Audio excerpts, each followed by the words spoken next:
Okay, well, again, a little lighter of an audience, but perhaps we'll have more that'll join us. Good morning. I hope you all had a really nice weekend, beautiful weather, and you know, a well-deserved break for our staff. I know that. I have invited our Puyallup and Sumner City Council candidates. Again, September kind of snuck up on me, so it was a late invite last week. And so this morning we will have Dennis King, who's running for Puyallup City Council. We will have Kurt Harkey on as well, who's going to join us just a little later after the kiddo drop off. We know our beloved Deputy Mayor Kathy Hayden, and we'll chat with her a little bit about just how things are going. I know you're running unopposed, but we're thrilled you're there, and excited to welcome you as mayor in the new year. So we also have Sean Egan on today from the port, and then hopefully our normal, I see Hans Eicher. Hey, I see Carmen Goers. I missed an important South Sound Chamber of Commerce legislative meeting last week. It conflicted with one of our meetings. So perhaps you could give us a little update on some of the legislative priorities that this group is talking about. Not to put you on the spot. All right, so we'll go ahead and kick it off with Mr. Dennis King. Super excited to see you this morning. Looks very professional there in your room. I love it. Well, we've asked him to come on in informally, softballs only, folks, if we have questions up for these last minute asks. But, you know, just an introduction. Would love to hear a little bit about why Dennis King is running for City of Puyallup City Council and what issues are important to him. So Dennis, I'll go ahead and kick it over to you. Are you guys hearing him? I'm not hearing you, Dennis.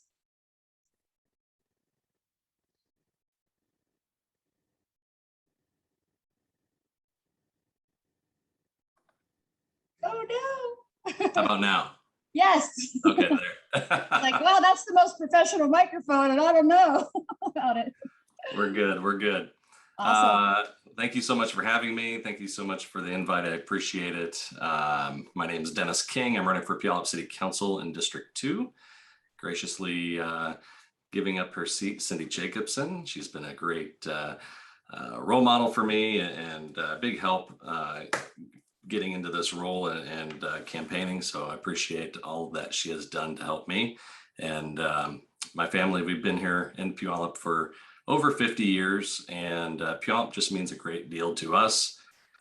Giving back to the city is something that's just been something that's been in our blood all these years. And Puyallup police and fire and first responders are something at my top priority, and I want to make sure that they have and always will have adequate funding to do the jobs necessary that they need to do to keep our city safe and to make sure that they are able to do all the things that they need to do appropriately. Another big thing is homeless service accountability. I want to make sure that our homeless service providers in our community are doing all the right things to help get our homeless in our city up and out of their predicaments that they are currently in. We don't want a revolving door of services, and we want to make sure that the services that they're providing gets our homeless that are in our city into a better position.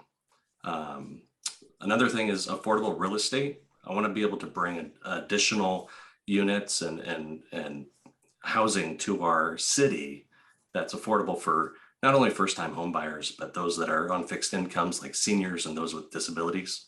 And I also want to preserve our farmlands the best that we can and promote responsible city economic growth.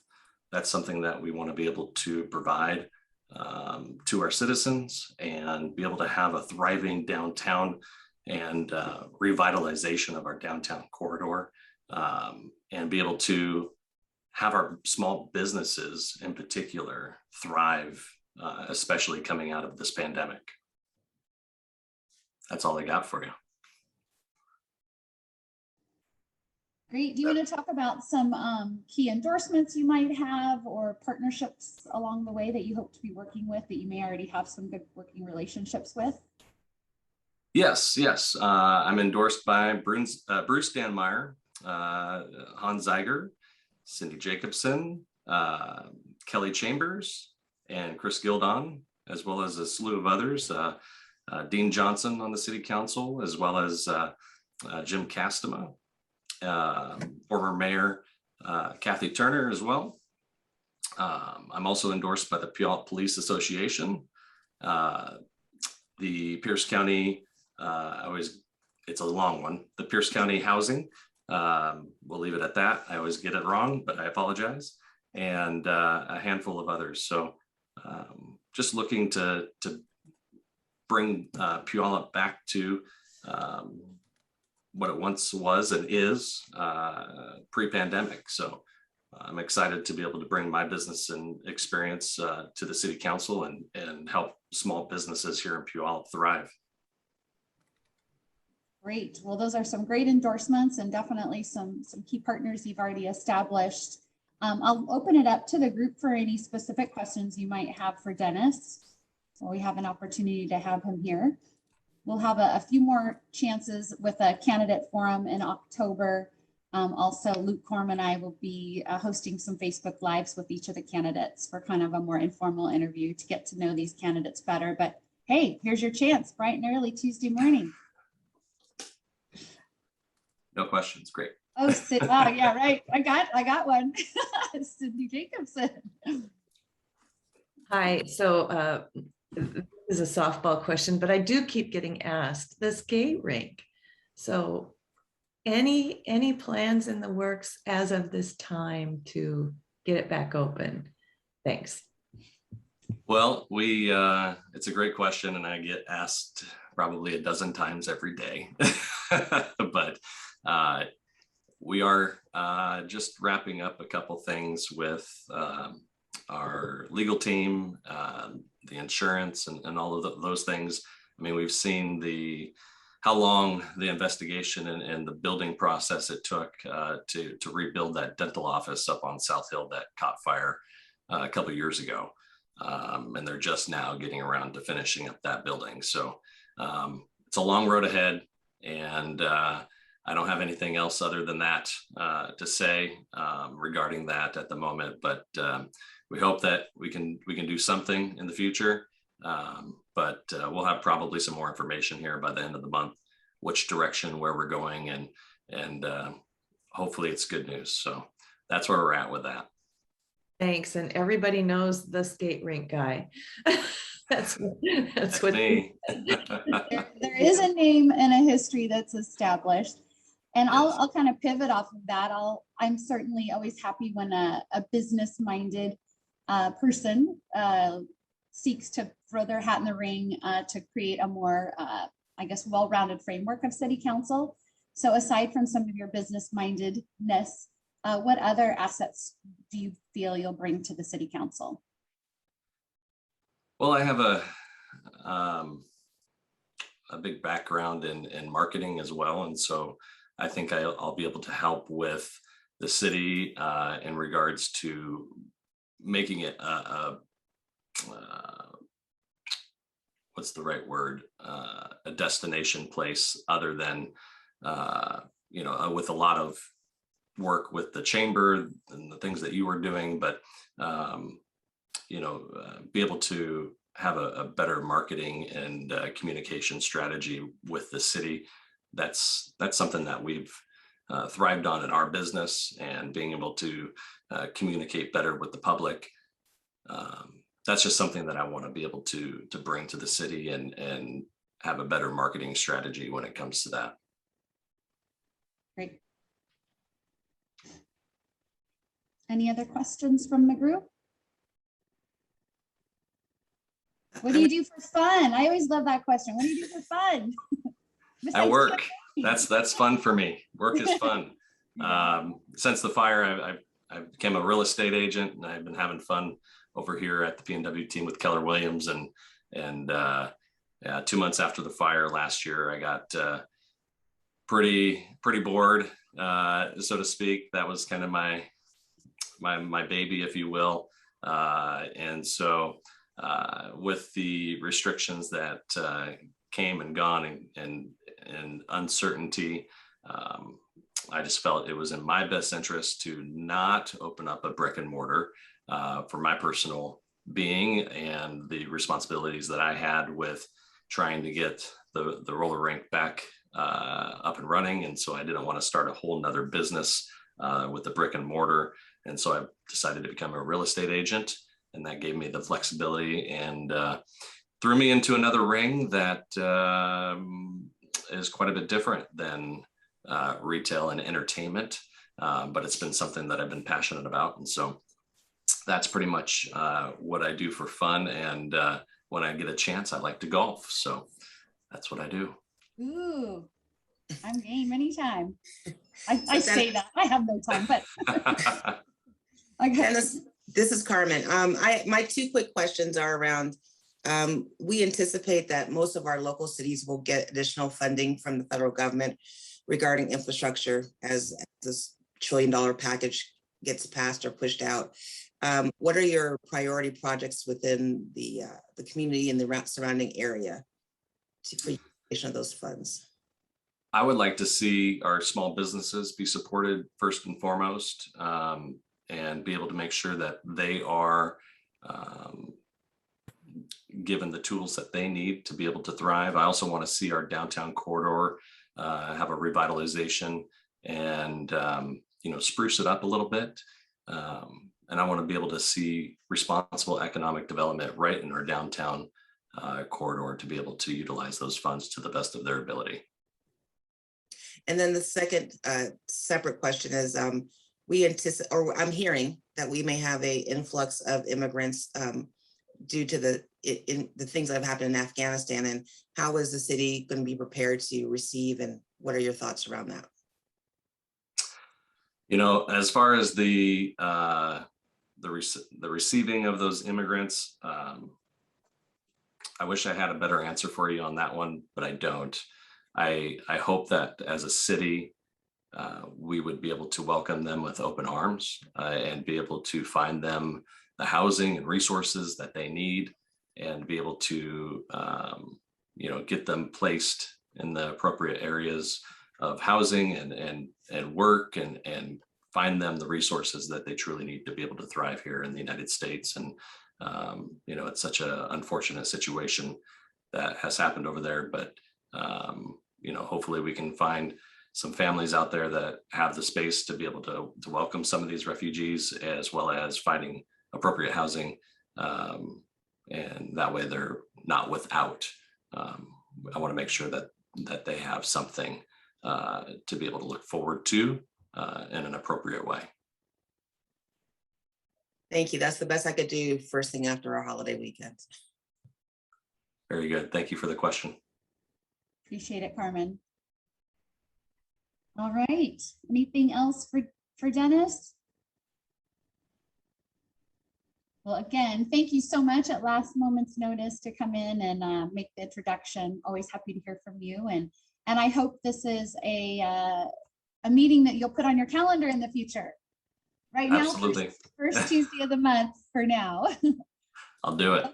All right. Well, let's see. I'll kind of keep an eye out, and I might ask Lori to also keep an eye out for once Perk joins us. But in the meantime, I will go ahead and pop into some of our cities, and we also have some county representation here too. So first of all, why don't we start with Kathy Hayden, Deputy Mayor Hayden, and Ryan Windish out of Sumner. You're more than welcome to talk about what you hope for in the future, but also present.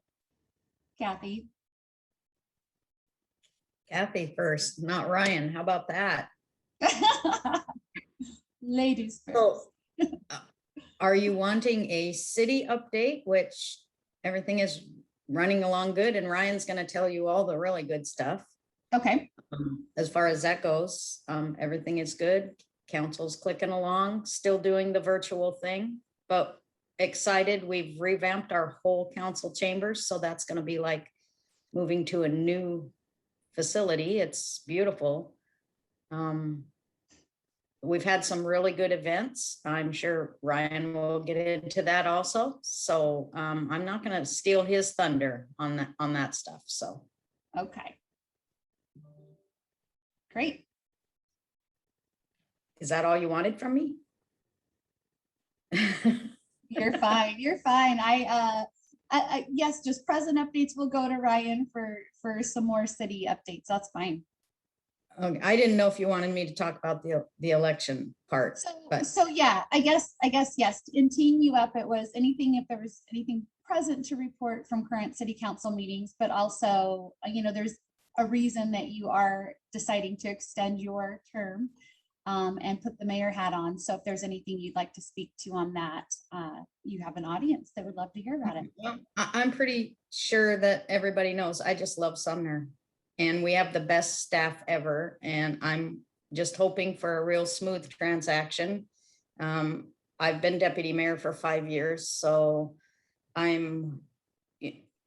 know what I'm up against, although I come from a totally different perspective than Mayor Pugh. He comes from city government and I come from small business. So there'll be, a few differences, but he's been an awesome mayor. So I just hope to fill his shoes, but they're pretty big shoes. So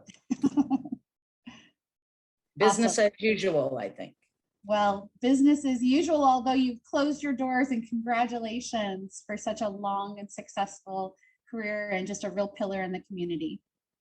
Thank you. Thank you. Ryan. Thank you, Tara. Yeah, we've got a lot going on in Sumner as usual. If you go to our website, we are doing a parks master plan for 2 park areas in the community, Siebenthaler, and a new park that was donated. Well, wasn't donated, we purchased it, about 4 acres. Chris Bennett owned it. We call it the Bennett property. And really the surveys are the brand new property. I mean, it's kind of a blank slate. So the survey actually offers a lot of opportunity to comment on what types of features you want in that park. So that's out there right now. In terms of events, we've got the Sip and Stroll that Sumner Main Street Association is doing is coming up September 18th, and another cruise in September 17th. I know they get those in Puyallup, those cruise ins. They're kind of mind blowing for me. There's so many cars and so many people, but they're partnering with the Sumner Main Street on that for September 17th. And back in August, we had a couple of night markets, Nights on Ryan were really successful, as well as a block party. And I'm probably forgetting one event, but all of these were just well attended, people enjoying the summer nights in August in downtown Sumner. As far as some of the council happenings, we are working with the Pierce County Library to transfer property the city had purchased for relocating the Sumner Library. So the machines of government are starting to work, and we're going to be transferring ownership to them. We also are partners in the existing building and land, so that's going to get all sorted out. And the library is headed off onto a funding campaign to fund a new library. So we are excited about that. And I know our Mayor Bill Pugh has been working on that capital campaign as well.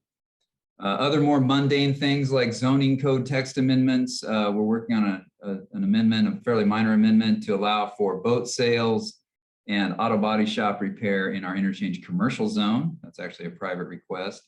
We're also working on an emergency housing and emergency transitional housing ordinance in response to some state legislation that I know all the cities in the whole state are looking at. House Bill 1220 part of it went into effect July 25th, and then the remainder of it goes into effect September 30th. And so we are moving that through our planning commission and council. And also the council adopted back in May a housing action plan. I know Puyallup's working on one of those as well. And we also adopted a prioritization of actions. So I was really glad the council took action on that so we can begin working on those things.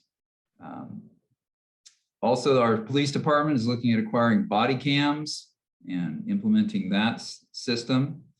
And also along the housing line, the council agreed to join SHAPE, the South Sound Housing Affordability Partnership. So that'll be moving forward as well. And finally, for ARPA funding, the city's going to receive about $2.9 million for ARPA. and the council designated about $1 million worth of that. And Deputy Mayor mentioned upgrades to our council chambers, spent about $200,000 upgrading the tech and whatnot and redoing the whole council chambers. It's going to be awesome for hybrid meetings. Can be really set up for that now and updated, as well as funds for some other infrastructure improvements, backfilling, expenses and things that the city expended during COVID, and so that's been working its way through the process as well. So that's all I've got. If I missed anything, Deputy Mayor wants to talk about, or Lana, I have Lana Hoover, our community relations specialist, on the meeting as well. So thank you, Tara. You've got a pretty cool brewery that just opened as well. Top down brewery for any of you. The way they are going about brewing their beer is supposedly unlike any in the country, they say. So very excited about the buzz around those gentlemen. So pretty cool addition. Hi, Lana. Anything to add from you, Lana? Ryan did a great recap of the events, so we're looking forward to September. Yeah, lots of buzz. Great time of year. Perfect. Well, I think we'll stay in Sumner because I do see that Kirk Harkey has joined us. So we'll move into, again, Sumner City Council candidate, Kirk Harkey. Welcome. I'm not sure. Oh. Hi, thank you. There you are. You went from a name to a face. Great. Yeah. Good morning. And thank you so much for joining us. I know you had daddy duty this morning. So Yeah, I appreciate all your consideration and letting me take my kids to school the first day. So thanks so much. oh, first day even. Oh gosh. Well, yes, thank you so much for being here. So similar to hearing from Dennis King, softball questions only for you. We're going to make it easy for you. The first Tuesday back from a 3-day holiday. Just go ahead and introduce yourself to the group. We'd love to hear a little bit about your background and what drove you to run for City Council for Sumner. Sure. So Kirk Harkey, I'm a third of 4 generations, family members currently living in Sumner. Our family moved here when I was in kindergarten. Been here, even though we were only on Bonnie Lake before that, so it wasn't really far away. But we've been, tied to this town for quite some time. This is my grandfather, and graduated from Sumner High School in the, can't think of I don't know, way back. So been just a member of the community for a while, and raising a family in town, and thought that it'd be a great opportunity to have another person that's on the council that's raising a family in town and be a representative voice for that group. Saw a vacancy, and that was kind of why I decided to throw my hat in the ring. And what do you do just day to day? What is your job? What's your background and experience? Sure. So I'm 6 years into working for Tacoma Power. I'm a crew lead in the grounds maintenance department there.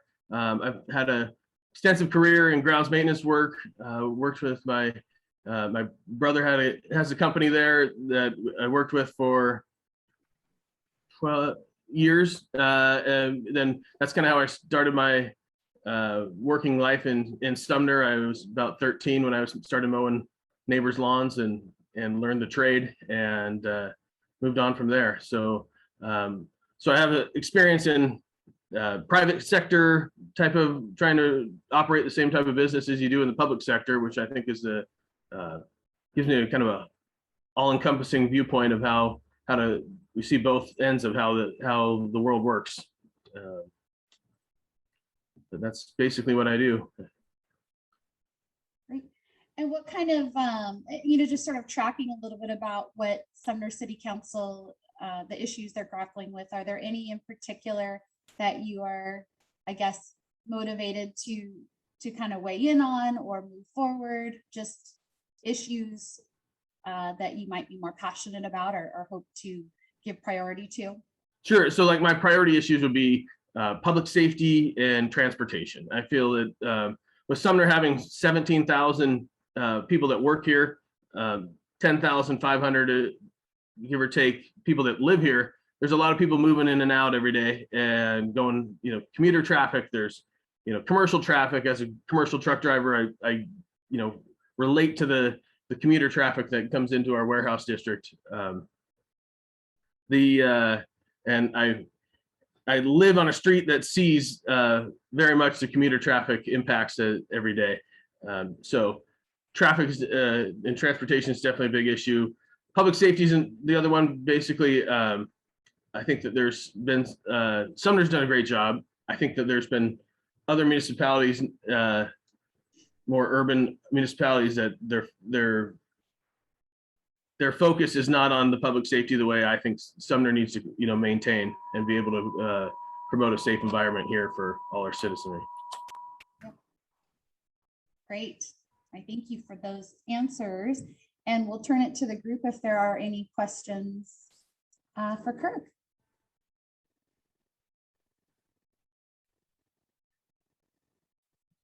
Getting off easy this morning, Kirk. All right. Awesome. Well, thank you again for being here. We really appreciate it.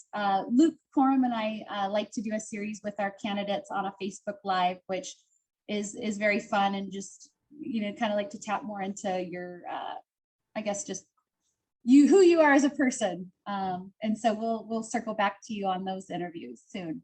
Awesome. Well, thank you guys for having me. Oh, absolutely. All right, so it looks like we've got also, I'm getting word from Meredith Neal is out with a cold. Cindy Jacobson, do you have any updates from, we'll put your city of Puyallup hat on? Yeah, just same as Sumner, basically. We are finishing our housing action plan up. We had a little snafu trying to pass it last time. It was just in the introduction. We're all fine with that. I think most of us are fine with the housing action plan. It's going to pass next time. Basically, we need to make sure that we follow our comprehensive plan and get our density along the transit lines, and put in our multifamily tax exemptions where they need to go. And I think it'll pass this next time. We're changing our zoning as well in response to House Bill 1220, which said that any residential areas must accept basically day shelters, and anybody that has any zone that has a hotel must accept overnight shelters. So, and that's kind of a rough summary of that. But I think it was the consensus on council that we would not change our zoning for hotels, but that we would just try to have more regulations around behavior and not and leave our hotel zoning where it is. I think that was the consensus last meeting. We're going to be working on the second half of our 2-year budget, just to update. So that's new for us, that we have a 2-year budget that we're updating, because that's the first, we put that in last year.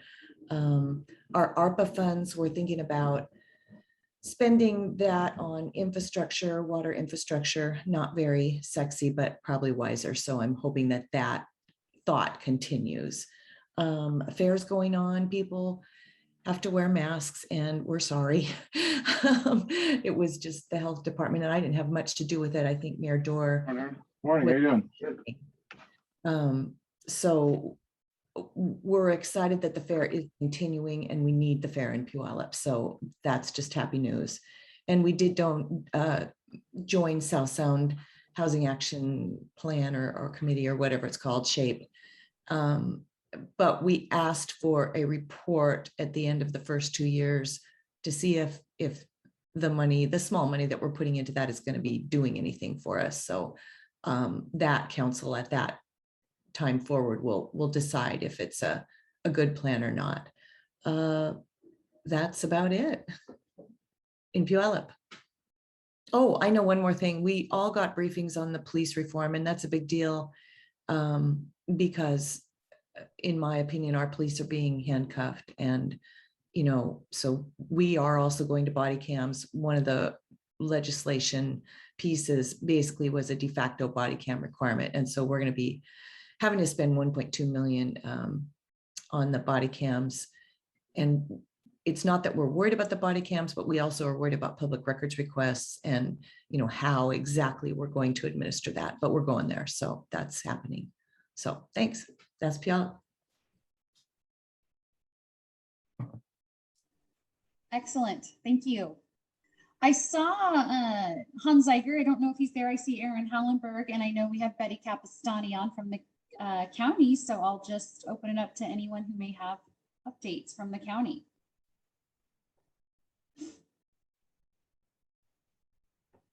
I know that County Councilman Dave Morrell was trying to log in as well.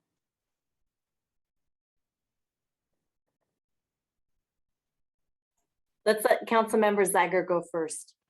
You know, and I'm not seeing him at the moment. I saw him earlier.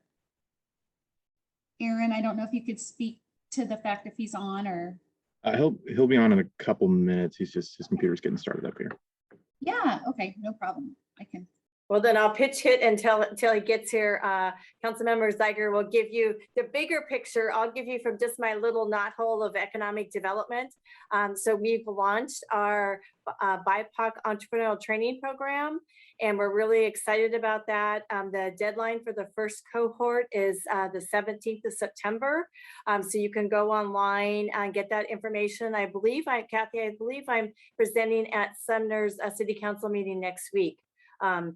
On the program, but it's really targeted for people that want to be entrepreneurial and businesses that in 2019 had less than $325,000 of gross revenue. So we're trying to help grow our smallest businesses.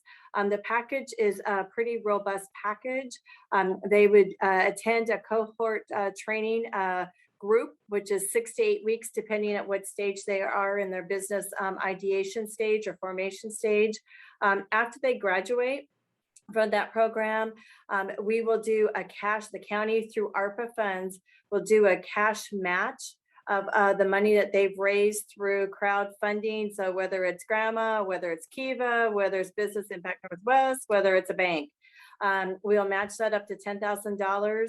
And then we will also do a rent subsidy for $500 a month for a year and give additional professional services access and a year of mentorship. So we're really working hard to help grow our smallest, and especially in the BIPOC community.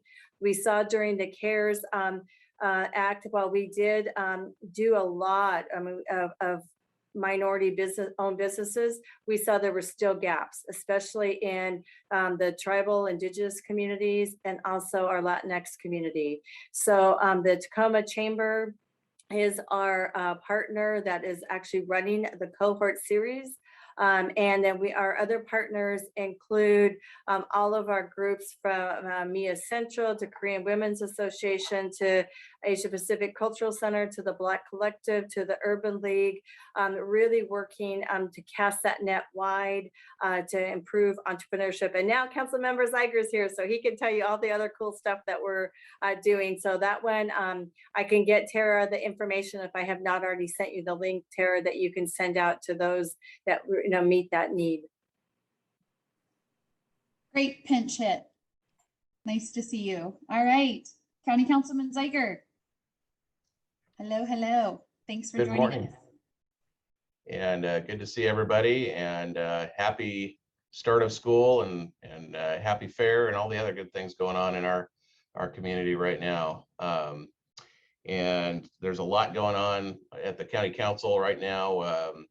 Today is the day that we are going to be putting together our Redistricting Commission to redraw the county council district lines for the 7 council districts throughout the county.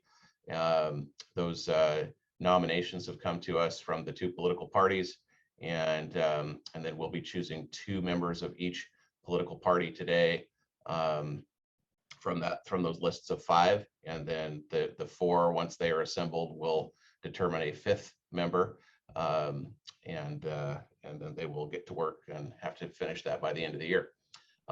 Very excited about the work that Betty and her team are doing to put together some innovative new programs coming out of the American Rescue Plan, money that we've been able to set aside for innovation and professional services and for entrepreneurship. So anyway, really looking forward to seeing those continue to develop, and appreciate the work you're doing, Betty.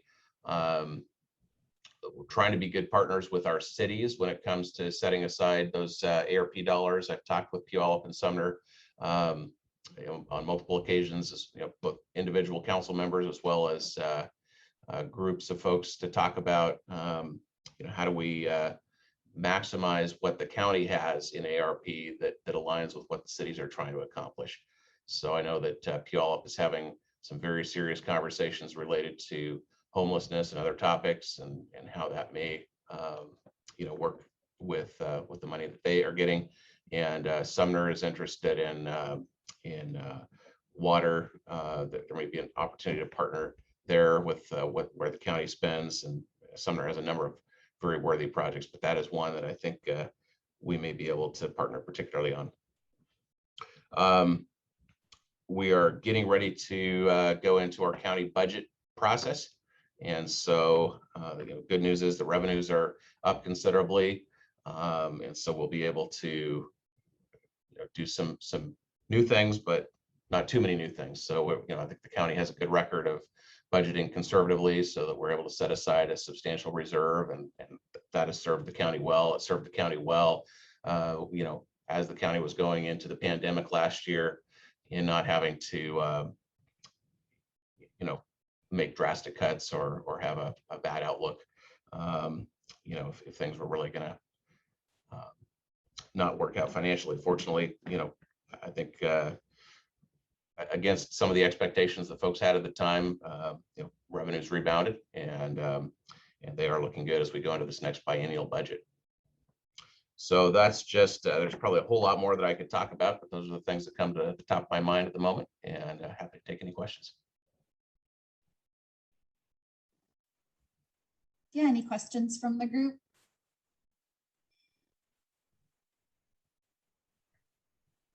Excellent. Well, thank you again for being here. I appreciate it. Senator Gildon, good morning. Well, good morning, everybody. I'll keep this brief. I want to talk to you very quickly about mandates, refugees, and redistricting, and then touch briefly on body cameras, since it was mentioned by both cities. Mandates, we've seen a couple of, a little bit of movement in this particular area. We saw that the governor came out the other day and said there would be no religious exemptions for state troopers. So that's happened. The state employees had filed a lawsuit against the mandates, saying that they didn't get a chance to go over it in their collective bargaining. Just over the last few days, they've come to agreement, and I believe they've dropped that lawsuit. One of the things that I'm really worried about coming up is, if the governor continues on this particular path, is the secondary effects of personnel shortages, because we just know that there's going to be a certain number of folks in healthcare, for example, who are just not going to comply with the mandate, and they're going to walk away. And that's kind of scary to me at a time when cases are spiking, or law enforcement that's going to walk off the job at a time whenever we're at, crime is pretty much at an all-time high. And Washington State, if we didn't know this, Washington State has the lowest per capita number of law enforcement officers of any other state, and the District of Columbia. We are number 51 of 51 right now. So to have fewer officers on the street is kind of a scary thing to me. And then also in our schools, to think that we may have fewer teachers, and not only teachers, but staff such as bus drivers. We're having a real bus driver shortage right now. It's very concerning. So that's something that I've certainly got my eye on. Refugees, we just started last week a four-corner committee on refugees. So you have 2 members from the Senate and 2 members from the House. I am one of the Senate members of that particular committee that's going to be looking at how we handle these refugees. We're moving at the speed of government, and so we have our very first meeting with DSHS and the Office of Refugee and Immigrant Assistance coming up on September the 13th. And so as part of that, If you have specific questions about refugees and refugee issues that you would like to try and get answered, please send them to me by the 9th at noon, and I will do my best to try and get them answered for you. Redistricting, this is just a small little teaser. It looks like there may be an outside chance due to the way that the numbers are and how we have to shift, that there could be some shifting between the 25th district, the 31st district, and the 2nd district that could bring Puyallup and Sumner much closer together. But that's just a little teaser, nothing set in stone. Everything is still very fluid at this point. So we'll know in December how that turns out. And then finally, a couple of folks have talked about body cameras. And I would just like to invite you to take a look at Senate Bill 5455, which I wrote from this last legislative session, because I know that the cost of the equipment for the body cameras is only a small part of the overall cost. And a huge part of that cost is the retention of the data and the response to public records requests. And so I sponsored Senate Bill 5455 last session. It's still alive this session in an attempt to try to assist with some of the cost of that data storage and the response to public records requests. So take a look at it, and I would certainly welcome feedback. We can amend that as needed, and maybe we can get some traction and try to save some of these jurisdictions a lot of dollars for storing that data and responding to public records requests. So that's it for me. Great updates. Any questions for Senator Gildon? Because you've teed up, I was just going to go to Carmen next too. We've asked a couple of different senators, and there was initially a time when we thought there might be a special session at minimum to discuss the ARP funding coming into the state. It sounds like that's kind of been decided, and there's no session or special session coming up. How long do we anticipate that legislature will allow the governor to continue with his emergency orders without calling a session? Fun times. Now it's Monday at 9, so Tuesday. So I'll go ahead and start. One of the very first bills that we passed last session was a bill that basically said the governor can continue with all of his proclamations without legislative approval for the duration of the current emergency. So we passed that, I think, in the first week of session last year. I should say the majority party passed that.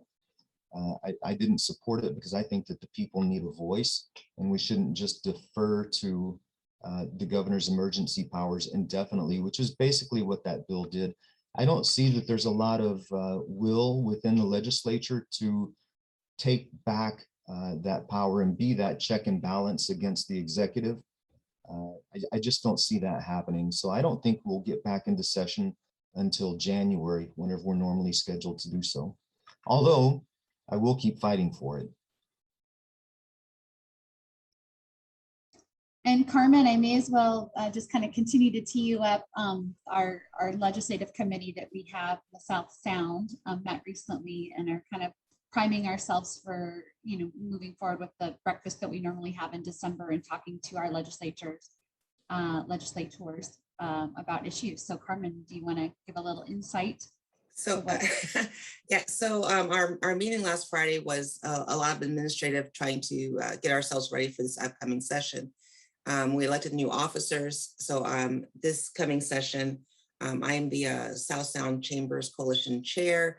Sam Pace is our Vice Chair. Terry Davis is our Treasurer. And we're working on some, you'll be getting an RFQ pretty soon, Tara, for bookkeeping and breakfast services. We've decided that we're going to do a virtual breakfast again this year, just with all the changes in the mandates to make it fiscally responsible and safe for everyone. And every chamber is queuing up their legislative priorities.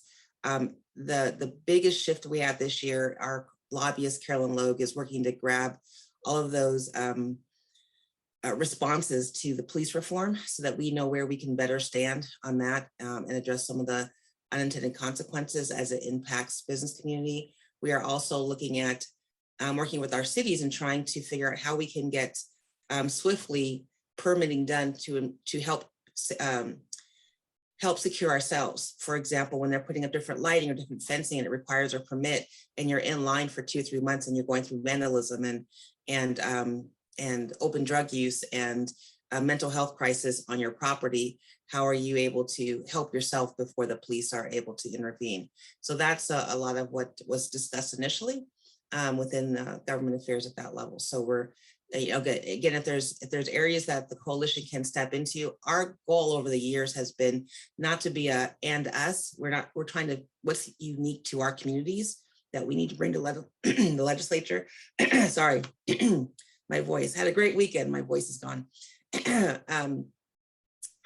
What do we need to do to represent the people, the business community in the South King County, North Pierce County markets? And so bring those to Tara and she will bring those to the coalition.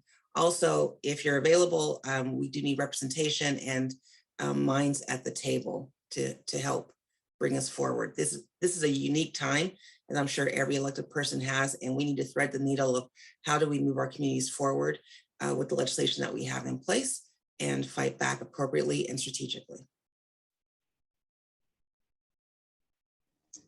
Yeah, just pre-COVID, I know we had asked this group and had identified 1 or 2 folks that would be willing to serve on that coalition. So, kind of a reset now and different faces. But if you have interest, it's a group that gets right to business, and we have such a fantastic lobbyist. And Carmen Goers, hey, congratulations on the chair position, and that's a great leader there. So anyone who does have interest, please reach out to me. I will connect you. All right, well, we are happy to also have Sean Egan from the Port of Tacoma here, or Seaport. I get confused. Port of Tacoma, Seaport. You're Port of Tacoma. All right, Sean Egan. Well, good morning, everyone. Yeah, good morning, everyone. So earlier this year, the Port of Tacoma Commission adopted a new strategic plan and had a variety of different goals. I want to touch very briefly on 3 of them. One of the goals involves economic vitality within our region, and a key part of that has always been and will continue to be the role of international maritime shipping. I think you've probably all seen lots of stories in the newspaper about how, unfortunately, the overall supply chain has broken down between COVID infections, factories opening, closing, the binge buying that we are doing in the United States because we can't really purchase experiences anymore because of lockdowns and whatnot, and a variety of other factors that basically just disrupted the overall supply chain. This is why you oftentimes see ships out at anchor, whether it be in Commencement or Elliott Bay or in other locations dotted throughout Puget Sound. So we're working very hard to try to address those backlogs, especially realizing that we don't actually control a lot of these individual components, but we're trying to do our best to support. We've had a number of ad hoc shipping calls. Normally ships come through in something known as a string. Think of it kind of like a giant bus route around the Pacific Ocean where you have ships rotating through on a regular basis. We're working with ocean carriers to bring in additional ad hoc vessels just to try to deal with the backlog. We've developed a number of off-dock storage sites, not only for containers, but for other pieces of equipment that you might not need on a day-to-day basis, just to be able to free up a little bit more room on the terminal so that they can run a little bit more efficiently. And we're also working with our railroad partners. That is really where things have broken down, unfortunately. At one point in time, we had 18 trains waiting in line to get into Chicago because of backups taking place at the railroad ramps back in Chicago. So we're very busy in this space.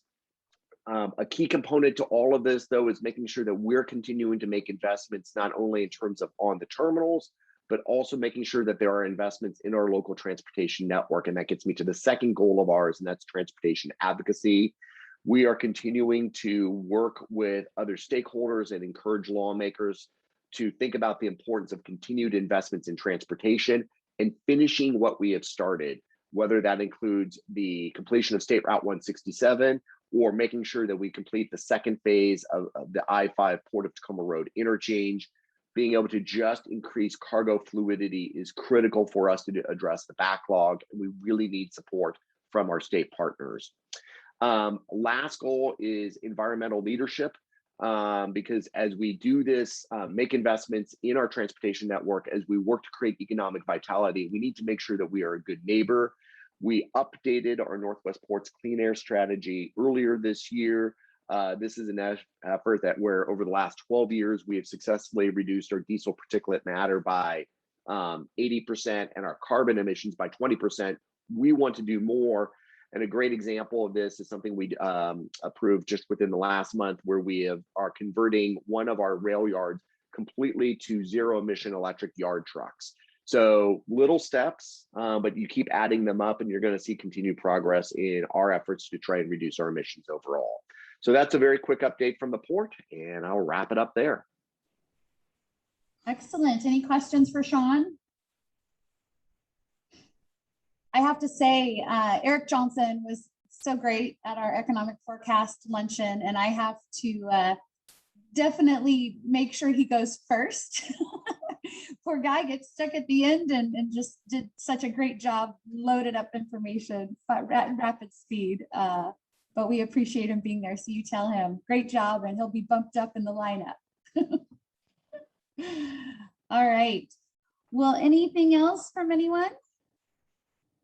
Did I get to everybody? Great.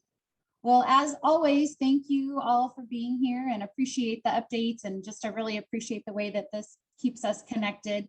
We will continue virtually until, just until it seems appropriate that we're all back together. Carmen, I look forward to receiving some of that information and being involved here in this last quarter as we prepare for what next session will look like. So yeah, count us in for some support there. All right. Well, have a great start to your short week, everyone. Take care.